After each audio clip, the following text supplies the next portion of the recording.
ఓం నమ శివాయ. కార్తీక పురాణము 7వ అధ్యాయము 7వ రోజు. శివకేశవ అర్చన విధులు.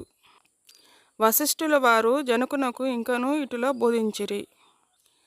రాజా, కార్తీక మాసము గురించి దాని మహత్యము గురించి ఎంత వినినను తనివి తీరదు.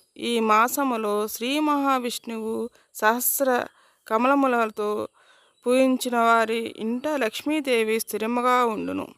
తులసి దళములతో గాని బిల్వపత్రములతో గాని సహస్రనామ పూజ చేసిన వారికి జన్మరాహిత్యము కలుగును.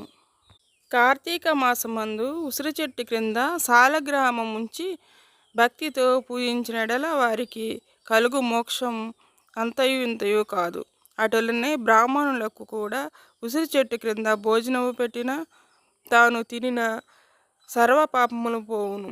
ఈ విధముగా కార్తీక స్నానములు దీపారాధనలు చేయలేని వారు ఉదయం సాయంకాలం ఏ గుడికైనను వెళ్ళి భక్తితో సాష్టాంగ నమస్కారములైనను చేసిన ఎడల వారి పాపములు నశించును.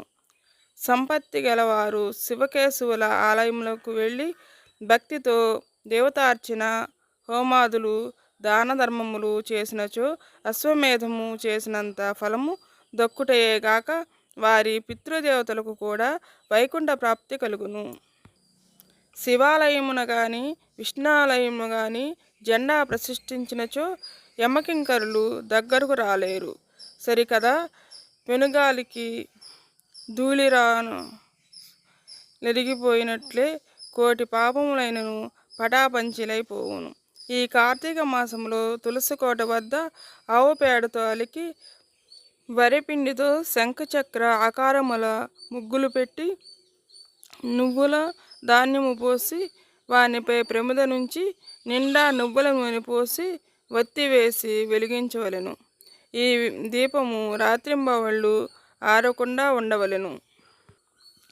దీనినే నందా దీపము అందురు.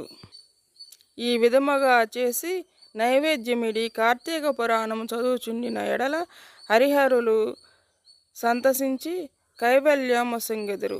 అటులనే కార్తీక మాసములో ఈశ్వరుని జిల్లేడు పూలతో అర్చించిన ఆయుర్వృద్ధి కలుగును.